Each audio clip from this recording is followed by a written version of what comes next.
Hello everyone and welcome to GS Tech. आज का जो टॉपिक हमारा बौद्ध धर्म से रिलेटेड टॉपिक है। आप जो ये सामने पीडीएफ देख रहे हो, ये बस रफ के लिए कुछ ऐसे वर्ड्स का प्रयोग किया जाएगा जिसको हम लोग डिस्कशन करेंगे। तो बौद्धिज्म से रिलेटेड हम लोग टॉपिक स्टार्ट करने वाले हैं आज। प्लीज़ सब्सक्राइब कीजिए चैनल को और शेयर कीजिए। तो स्टार्ट करते हैं। बौद्ध धर्म। गौतम बुद्ध का धर्म जो जन्म है वो 563 बीसी में हुआ था। 563 बीसी में गौतम बुद्ध का जन्म हुआ था और जो उसकी मृत्यु है वो 483 में हुआ था। याद करने का सबसे अच्छा तरीका है कि 5 6 हमेशा याद रखिए, 563 और मृत्यु जो हुई है 483 में। ठीक है। इन्हें सिद्धार्थ, साक्य मुनि, तथागत भी कहा जाता था गौतम बुद्ध को। और इनका जो रिलेशन था, किस वंश से था, तो वह है साक्य वंश से था। इनके पिता का नाम था सुदोधन, माता का नाम महामाया देवी, और जो जन्म हुआ वो आपका लुम्बिनी, जो कि अभी नेपाल में पड़ता है। उस समय जो लुम्बिनी थी वो साक्य गणराज की राजधानी हुआ करती थी। इन्होंने जो है 29 वर्ष की आयु में गृह त्याग दिया, घर को छोड़ दिया। इस घटना को हम लोग बौद्ध धर्म में महाविनिष्क्रमण भी कहा जाता है, जो घर से निकल के बाहर अपनी ज्ञान की प्राप्ति के लिए जो घर को त्याग किया, उन्होंने ऐशो आराम की जो ज़िंदगी त्याग की, तो उसको हम लोग क्या कहते हैं, महाविनिष्क्रमण कहा जाता है। महात्मा बुद्ध के 2 शिक्षक थे, एक अलार कलाम, ठीक है, और दूसरा जो है दुर्दिका रामपुत। ज्ञान की प्राप्ति कब हुआ, तो उनको ज्ञान की प्राप्ति जो है 35 वर्ष की आयु में वैशाख पूर्णिमा की रात पीपल के वृक्ष, जिसको हम लोग बौद्ध वृक्ष भी कहते हैं, वहाँ पे वह निरंजना नदी, जिसको अभी हम लोग पुनपुन नदी के नाम से भी जानते हैं, तो वहाँ पे उनको ज्ञान की प्राप्ति हुई और वो तब से वो सिद्धार्थ कहलाने लगे। इसी दिन वे तथागत भी हो गए। तथागत जो ज्ञान की जिसे प्राप्ति होती। उन्होंने प्रथम उपदेश जो हुआ है धम्म चक्र परिवर्तन 5 शिष्य को सारनाथ में दिया। प्रथम उपदेश कहाँ दिया, वो तो सारनाथ में दिया। और उसमें 5 शिष्य थे, जिसमें से प्रथम शिष्य जो है महाकश्यप भी शामिल है। और आपने महानिविष्क्रमण को तो जान लिया, अब महापरिनिर्माण किसको कहा जाता है, जब उनकी मृत्यु हुई, निर्वाण हुआ, तो उसे महापरिनिर्वाण किया जाता है। तो उनकी मृत्यु जो है 483 बीसी में हुआ। कहाँ पे हुआ, कुशीनगर में हुआ। उस समय उनकी जो आयु है वो 80 वर्ष हो रही थी। अब जानते हैं हम लोग साहित्य स्रोत के बारे में। तो हम लोग देखते हैं सिलोन के साहित्य, जिसमें महावंश, दीपवंश और वातागामनी की आत्मकथा है। और दूसरा जो साहित्य स्रोत है हमारा तिब्बत ग्रंथ, जिसमें दिव्यावदान, कालचक्र। बौद्ध ग्रंथ में आप लोग त्रिपिटक के बारे में जानते होंगे। त्रिपिटक जो है इसको 3 भागों में बांटा गया था, एक सूत पिटक, विनय पिटक और अभिधम पिटक। याद करने का अच्छा तरीका है कि सूत पिटक जो है सिद्धांतों से संबंध था। सूत पिटक स और सिद्धांत स, इसलिए याद करने का सबसे अच्छा तरीका, सूत पिटक जो है बौद्ध धर्म के सिद्धांतों से संबंध था। विनय पिटक जो है मतों से संबंध रखता है। ठीक है। और जो आपका रहा अभिधम पिटक, उसमें सिद्धांत प्लस उपदेश दोनों है, तो उसका संबंध दोनों से है। फिर आपने जाना होगा जातक कथा। जातक कथा का जो संबंध है वो बौद्ध धर्म के जन्म की संबंधित कहानियों से जातक कथा का संबंध है। आपने ये भी सुना होगा मिलिंद पनाहो, जो कि यूनानी शासक थे। मिलिंद पनाहो एक ग्रंथ है जो कि मिनांडर और जो बौद्ध भिक्षु जो थे नागसेन, उनके बीच जो बौद्ध मत का वार्तालाप का होता था, उनका वर्णन उस पुस्तक में किया गया है। ठीक है। आपने आर्य सत्य के बारे में सुना होगा, जो कि चार भाग है उसका। आर्य सत्य क्या है 4 भाग में, जो कि पहला नंबर है संसार जो है दुखों से भरा हुआ है। संसार है दुखों से भरा हुआ, याद करने का अच्छा तरीका, संसार दुखों से भरा हुआ है। दूसरा, दुख क्यों है, तो दूसरा है दुख का कारण इच्छा है। ठीक है। तीसरा, जो इच्छाओं का अंत है ही नहीं, इच्छाओं का अंत होता ही नहीं। चौथा, जो अष्टांगिक मार्ग का अनुसरण करके इच्छाओं पर जो विजय प्राप्त किया जा सकता है। तो पहला है संसार दुखों से भरा है, दूसरा है दुखों का कारण इच्छा है, तीसरा है इच्छाओं का अंत संभव है, लेकिन चौथा जो है अष्टांगिक मार्ग का अनुसरण करके इच्छाओं पर विजय प्राप्त किया जा सकता है। अब अष्टांगिक मार्ग क्या है, तो बौद्ध के अष्टांगिक मार्ग का जो स्रोत है वो तैत्तिरीय उपनिषद से मिलता है। यह ज्ञान, आचरण एवं आध्यात्मिक पहलुओं का अंतर संबंधित गतिविधियां में समन्वय है। पंचशील के बारे में भी सुना होगा। पंचशील जो है आपका, पंचशील में बौद्ध मत के अनुयायियों एवं अन्य लोग के लिए आचरण से संबंधित 5 सिद्धांत दिया गया है, जिसे पंचशील कहते हैं। 5 सिद्धांत में पहला सिद्धांत क्या है? अहिंसा। अहिंसा। दूसरा चोरी ना करना। तीसरा जो है अव्यभिचार से दूर रहना। चौथा झूठ ना बोलना। जो 5वां है मद्य सेवा ना करना। ठीक है।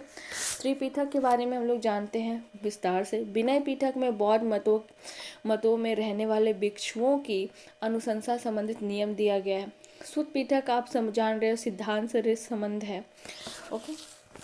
सिद्धांत क्या है? तो बौद्ध सिद्धांत तो बौद्ध धर्म के दर्शन का मुख्य सिद्धांत जो है समुत्पाद था। यह कारणता के सिद्धांत पर आधारित था। कारणता क्या है? तो दुख का कारण, दुख निरोध की चर्चा की गई है। ठीक है, दुख निरोध की इसमें चर्चा की गई है।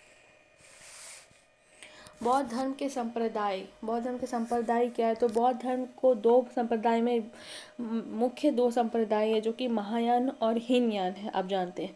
और अन्य जो संप्रदाय है वो आपका थेरवाद है, वज्रयान है और आपका जीन है। ठीक है, जीन है। तो महायान बौद्ध के बारे में हम लोग अभी जान लेते हैं। तो महायान महायान शब्द जो है संस्कृत भाषा का शब्द है, जिसका तात्पर्य क्या होता है? महान पहिया होता है। बौद्ध एवं बौद्धिस्ट सत्व के माध्यम से निर्वाण प्राप्त करने पर बल दिया गया है। इनका जो विश्वास है बुद्ध के फिर से जन्म लेंगे। महायान में विश्वास ये था लोगों को कि बुद्ध जो है फिर से जन्म लेंगे। और महायान जो है उत्तर भारत एवं कश्मीर से शुरू होकर यह मध्य एशिया, पूर्वी एशिया और दक्षिण एशिया के कुछ भागों तक विस्तारित रहा था। महायान में बुद्ध की मूर्ति का पूजा किया जाता है और इसकी भाषा जो है संस्कृत थी। महायान परंपरा से संबंधित जो बौद्ध धर्म की शाखाएं हैं वो कहाँ कहाँ हुआ करती थी? तो पहला चीन, कोरिया, तिब्बत और जापान में प्रचलित था। ये यहाँ महायान। और हीनयान के बारे में देखते हैं। तो हीनयान जो है, जैसे कि महायान में महान पहिया हुआ करता था, तो हीनयान जस्ट उसका उल्टा जो है छोटे पहिया के रूप में संदर्भित है। यह बौद्ध की वास्तविक भिक्षाओं में विश्वास करता है। ठीक है, आत्मानुसार एवं अध्यात्म के माध्यम से निर्वाण प्राप्त करने पर बल देता है।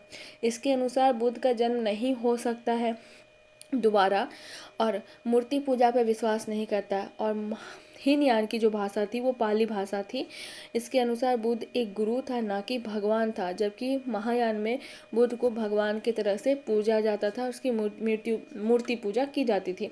हीनयान फिर बाद में 2 संप्रदाय में बंट गया, जो कि एक वैश्विक और एक सौत्रांतिक भाषा में विभाजित हो गया। इसमें टोटल 18 उपभाषाएं थी। ठीक, अब हम लोग थेरवाद के बारे में जान लेते हैं। तो थेरवाद जो बुद्ध का काफ़ी पुराना और रूढ़िवादी हुआ करता था, ये पूर्व की परंपरा के रूप में संदर्भित है। थेरवाद जो है हीनयान का ही शाखा से संबंध है। वज्रयान क्या है? तो वज्रयान का तात्पर्य वज्र का वाहन, जिसमें तांत्रिक बौद्ध शाखा कहते हैं। ओके। हीनयान, जीन, यह महायान बौद्ध धर्म की शाखा है। जीन, इसकी उत्पत्ति जो है चीन में हुई थी और ये तांग वंश के दौरान इसकी उत्पत्ति हुई थी। बौद्ध धर्म का योगदान क्या रहा हमारे में? तो धार्मिक योगदान और सामाजिक योगदान क्या है वो देख लेते हैं। इसमें कर्म कांड एवं पशुओं की बलि इत्यादि से दूर रहकर नैतिक जीवन पर जोर दिया गया। इसमें भगवान एवं आत्म की विद्यावंता को मान्यता नहीं दी गई है। निर्वाण प्राप्ति के लिए का माध्यम मार्ग पर जोर दिया गया। उदार और लोकतांत्रिक मूल्यों को बढ़ावा दिया गया। महिलाओं को पुरुषों के समान दर्जा दिया गया। जाति एवं वर्ण व्यवस्था की निंदा की गई है तथा समाज में भेदभाव की भी निंदा की गई है। वेदों की सत्ता को चुनौती दी गई है और तार्किक को अधिक महत्व दिया गया। कला और संस्कृति का बौद्ध धर्म में क्या रहा है? तो पहला आप जानते हो, चैत्य और विहार के साथ सांची स्तूप, भरूच और गया में स्तूपों का निर्माण कराया गया है। दूसरा जो है तक्षशिला, नालंदा, विक्रमशिला जैसे आवासीय विद्यालयों में शिक्षा को बढ़ावा दिया गया है। तीसरा जो पॉइंट है वो बौद्ध धर्म की शिक्षा से पाली एवं अन्य स्थानीय भाषा का भी विकास हुआ। ठीक है। संस्कृति भारतीय संस्कृति को एशिया के अन्य भागों में प्रचार प्रसार करने का मौका मिला। बौद्ध धर्म के पतन का कारण क्या रहा है? तो पहला जो पतन का कारण रहा है वह है बौद्ध धर्म के सिद्धांत और अनुशासन के पतन के कारण बौद्ध संघ का पतन हुआ।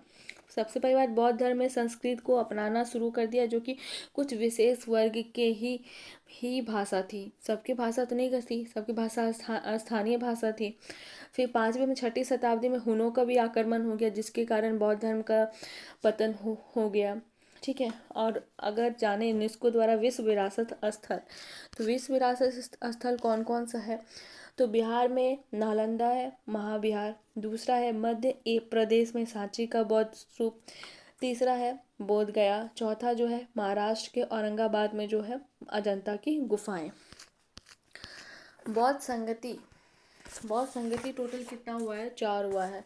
प्रथम जो बुद्धिस्ट काउंसिल हुआ है वो है राजगीर में हुआ है, जिसने अजातशत्रु ने कराया। दूसरा बुद्धिस्ट काउंसिल वैशाली में हुई है और कालाशोक ने कराया है। इसको नाम याद करने का AK बहुत ही अच्छा है। First A. तीसरा जो है आपको अशोक ने करवाया है पाटलिपुत्र में। चौथा जो है कुंडलग्राम कश्मीर में कनिष्क के द्वारा कराया गया है। Thank you very much for listening guys. Please subscribe the channel. Thank you very much.